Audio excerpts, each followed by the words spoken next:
Fala aí, pessoal, como é que vocês estão? Iniciando mais um acompanhamento mensal, vamos falar sobre o RVBA 11, o Rio Bravo Renda e Varejo. É muito bom ver esses fundos crescendo, ele terminou a emissão agora há pouco. Até para tirar um pouco do a gente só falar dos bons fundos, né? Falar só de CSHG, de que, né, que embora sejam os melhores fundos aí, mas a Rio Bravo ela teve problemas no passado e com a RVBA ela vem mostrando um bom trabalho. Inclusive, antes de eu começar, eu quero mostrar para vocês o seguinte, até no relatório aqui, tá marcado dia 4 de novembro, às 20 horas aqui no meu canal, uma live com a Rio Bravo. A Rio Bravo me procurou, bacana assim, mais uma gestora que me procurou para fazer, normalmente era eu que procurava as gestoras, agora elas estão me procurando para divulgar, né, para falar sobre os fundos, e eles me procuraram, inclusive eles viram a live que eu fiz com o FHI, gostaram bastante e querem fazer uma live sobre os fundos de crédito da Rio Bravo, o RBHY e o RBHG. Confesso que eu não acompanho, conversei com eles, eu não acompanho esses fundos, eu vou ver se, até para ver se vale a pena. Aliás, se você for cotista dos dois fundos, deixa aqui nos comentários desse vídeo o que vocês querem saber sobre esses ativos. Eu vou dar uma estudada até para ficar live bacana, ver se faço um acompanhamento para ver alguns pontos interessantes, e também eu deixei como eu falar, beleza, mas eu acompanho o RVBA e eu quero falar sobre o RVBA também. Então vai ser uma live mista aí sobre os fundos de crédito. Eu e o RVBA, acho que vai ser bem bacana. Mas vamos lá, mais um mês aí acompanhando esse querido RVBA. Relatório agora de setembro, temos bastante coisa para falar, porque teve bastante fato relevante aí que saiu. O fundo negociando, pagou R$1 por cota, negociando com um certo desconto do valor patrimonial, se a gente for ver, fechou a 101, atualmente ele está a 196, e o patrimonial dele, se eu não me engano, é 107. Então ele está negociando com um pequeno desconto, aí dá aproximadamente uns 6%. Obviamente a gente já sabe que fundo de tijolo a gente tem sempre que olhar com parcimônia a questão do VP. Mas se a gente for ver, pessoal, ele está pagando um baita dividendo. Vamos fazer as continhas aqui que eu gosto de fazer com vocês aqui. O fundo pagando R$12 por ano, obviamente R$1 vezes 12, dividido pela cotação de hoje, 100,96. Vai dar quase 12%. 11,8, muito alto, tá aqui, né, 11,8, porque a cota tá bem próxima ao que fechou, então, assim, 12% ao ano é muito, muito bom. Obviamente que precifica o risco, né? A questão de varejo, ele tem um risco um pouco mais elevado que imóveis, por exemplo, puramente logístico. Então o fundo pagou R$1 por cota, dividend yield, como a gente já falou, 11,8. A gente vai falar um pouco sobre a aquisição de 5 imóveis da Pernambucana. A gente já falou sobre isso, eu já gravei um vídeo sobre isso, que eram 6, baixou para 5. Aquisições dos 7 imóveis do RBED, que foi o motivo. Na verdade, esses dois assuntos aqui foram os assuntos da emissão, mas ela foi basicamente para o RBED, agora para a compra da Pernambucanas. 3 propostas de setores de saúde e bem-estar. A nova locação, que a gente vai falar um pouco também sobre São Bernardo, que é lá era um imóvel do Santander, lá na Marechal. Eu sou, para quem não sabe, minha família é de São Bernardo, então conheço bastante lá. E a parte do Santander, que a gente vai falar um pouco também sobre a descontinuação dos ativos do fundo. Então o fundo pagou R$1, como a gente já sabe, R$1 de cota de dividendo, lembrando que ele não gera isso de recorrente, ele paga isso com os lucros de vendas que ele fez. E um ponto negativo que a gente já vai falar é que ele não mostra o quanto que ele tem de reserva, isso era importante que ele fizesse. Então, falando aqui, eles fizeram uma introdução aqui, na verdade uma carta, né, falando sobre a transformação do RVBA, principalmente agora com essa emissão e a compra dos imóveis da RBED, os imóveis de educação e os imóveis da Pernambucanas. Inclusive até no vídeo que eu falei sobre a compra, né, falando que quem sabe eles estão se transformando num novo HGRU. Aqui eles falam que o fundo vai atingir um patrimônio de 2 bilhões investido, cerca de disposição em 10 estados, nenhum inquilino representa mais de 20% dos ativos. E principalmente, acho que acho que é a grande mudança do RVBA ao longo aí desse último ano, na verdade quase 2 anos, né, mas principalmente do último ano, que foi a transformação de deixar de ser um fundo simplesmente e puramente de agência bancária para se transformar num fundo de varejo mesmo, e hoje com essas aquisições, a parte de agência bancária dá 30% do PL, né, então é muito, muito bacana. Então, falando sobre as compras, né, deixa eu abrir duas aqui, deixa eu ver onde que tá aqui, que tem bastante fator relevante. Aqui, primeiro, só para a gente fechar a questão da compra dos ativos do RBED, lembrando que foi o principal objetivo da emissão, 367 milhões, cap rate de 12%, um impacto no recorrente de 4 centavos por mês. Então foi 35 milhões que foi assunção de dívidas, o restante foi pago 9 milhões em dinheiro e o restante em cotas pro RBED. Então foi isso, né? Eu fiz um vídeo explicando sobre isso, então já está consolidado esse ponto. E sobre a Pernambucanas, não, Pernambucanas é este aqui. É esse aqui.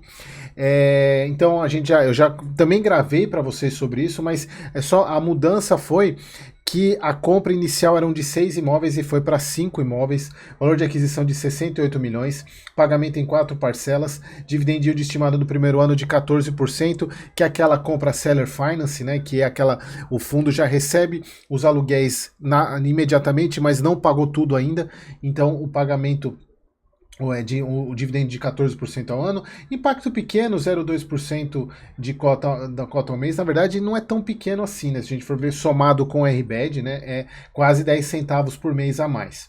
Então aqui a localização dos imóveis, tem Curitiba, Franca, Açaí, São Paulo, Santa Fé do Sul, São Paulo e São Paulo capital.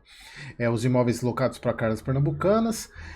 Então aqui a forma de pagamento é uma parcela de 23 milhões, paga dia 9 de outubro, a segunda parcela 16 milhões, a ser paga 60 dias, e essa parcela ela pode ser paga com cotas. Então isso é bom também, porque não usa a caixa do fundo. E a terceira parcela é a quarta, de 6 e 12 meses, pagas em dinheiro, que serão pagas em dinheiro. Então isso é bem bacana, porque traz mais esse inquilino para o fundo, e principalmente, acho que o principal objetivo aqui vamos ver se a gestora ela consegue, isso aqui é até uma dúvida, uma questão que eu vou colocar com eles na live, para ver como é que vai ser o trabalho com essas lojas das pernambucanas, para ver se a ideia é ser a mesma linha do HGRU. Obviamente, obter o retorno de aluguel, mas também de potencial venda com ganho de capital, que o HGRU fez isso muito bem com os imóveis das pernambucanas. Vamos ver se essa é a ideia também. Então aqui a questão que eles colocam, né, que é diversificação do portfólio, a tese, né, desse novo gigante do varejo que eles colocam aqui. Resiliência de renda, geração de valor para o fundo, né? Isso a gente tem visto bastante, essa questão das vendas, embora algumas vendas do RVBA sendo vendas, embora com lucro, mas vendas no patrimonial, ou seja, você simplesmente só distribuiu a valorização do ativo. Aqui o RVBA passa a estar exposto a 10 setores diferentes, enquanto a média dos pares de renda urbana é de menos de 5 setores por portfólio. Isso é bem bacana. Isso é legal também, pessoal, porque mostra esse ponto aqui, que é a fácil adaptação de um imóvel de agência bancária para outro tipo de ativo. Se a gente for pegar aqui, deixa eu ver qual é o fato relevante aqui. Não, essa daqui é a de São Bernardo? Não, não é esse aqui. Acho que é essa aqui. Aqui, ó. Tem tanto fato relevante aqui, eu devia ter anotado lá em cima o nome.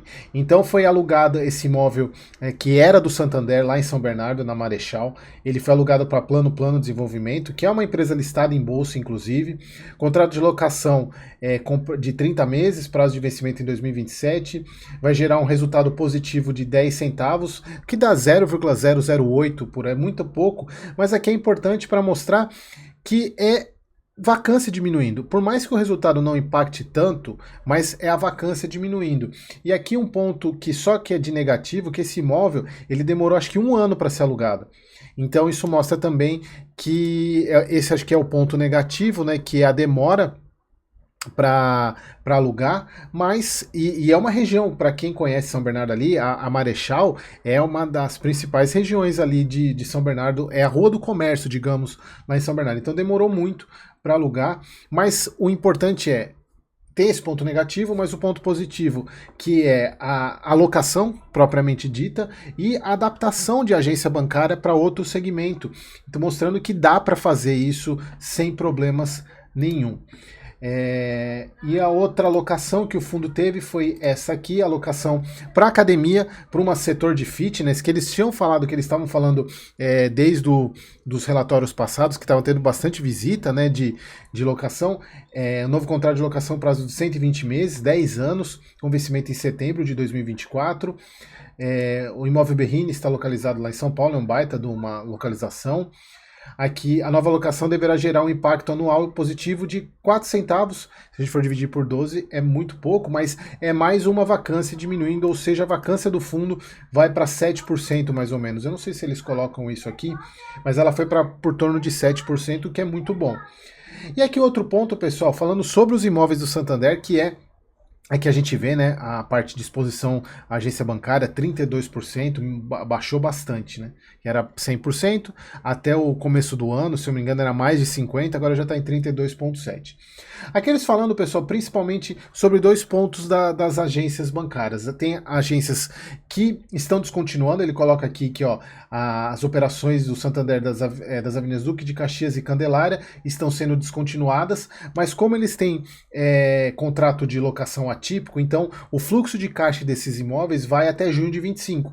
E isso ajuda, então não tem impacto nos rendimentos e também ajuda o fundo a já prospectar novos entrantes para esses imóveis que vão ficar desocupados o ano que vem. Sem gerar receita, né? Então, e eles até colocam aqui que teve algumas situações que por essa descontinuidade prévia, o fundo não deixou o imóvel vazio nenhum dia. E tem outros ativos aqui que tiveram renovação, mas como são contratos atípicos, pessoal, normalmente você tem uma redução no valor do aluguel isso é importante de falar, porque às vezes as pessoas ficam presas ao contrato atípico. O contrato atípico são os contratos longos, né, que não tem revisionais, somente a renovação lá na frente, isso se for interesse de ambas as partes. Só que a questão é a seguinte, você pega um contrato, por exemplo, de 20 anos, que tem reajustes inflacionários todos os anos, dependendo da localização, se não for uma localização tão premium, em tese, os contratos, as locações da região não vão bater a inflação em 20 anos. Esse tipo de modalidade. Então você vai chegar lá na renovação, o aluguel praticado até o momento é muito maior do que o dos pares. Então, normalmente, nesses casos, você tem uma redução do aluguel, que foi o que aconteceu aqui. Nesse caso, eles até explicam, né, que foi impactado um novo valor de locação, porém, não vai ter impacto. Eles falam aqui, ó, o impacto da redução do aluguel é praticamente nulo, e exclusivamente para o imóvel São Gonçalo houve um aumento do período de permanência, ou seja, mesmo mantendo o inquilino, você não tem problemas embora tenha redução do aluguel, mas o impacto é muito pequeno. Bom, aqui vejam que o fundo continua com essas 8 centavos por cota da vacância que ele tem hoje. Então a gente vê que tem imóveis aí, mesmo com essa redução mínima de vacância, né, que o fundo teve, dessas locações, não impactou no que tem de receita potencial, que ela vem sendo mantida em 8 centavos. Mas assim, é importante que o fundo está movimentando e está alugando. Então tem várias visitas aqui, né? E tem 3 negociações, como a gente já falou, de setor de saúde e bem-estar, que provavelmente são academias. Que o fundo mais um mês gerou 83 centavos, pagou 1 centavo, R$1 por cota.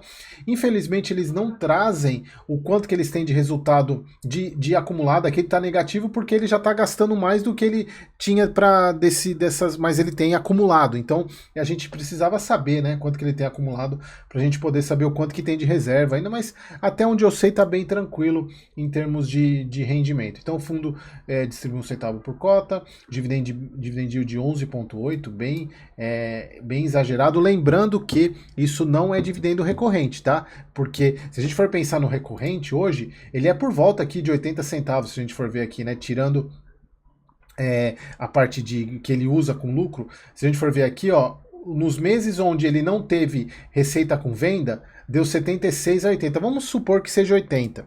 Se a gente pegar aqui, vamos fazer uma continha aqui só para ver quanto que seria o recorrente desse fundo, o quanto que daria de dividendo hoje. Vamos supor 80 centavos, né? 80 vezes 12, dividido pelo preço da cota, 196. 96. 9%, 9,5%. Aqui já estaria mais em linha com esse tipo de imóvel. Seria parecido, por exemplo, com o TRXF, né? Bom, aqui a gente já viu. Aqui o que o fundo tem, ele tem tranquilamente caixa para pagar as aquisições e os CRIs, principalmente. O que mais? Acho que aqui que fala o preço da cota, né? Aqui, ó, o preço patrimonial da cota, 107, né, que a gente fez lá no início para ver o deságio que ele está hoje. O que mais?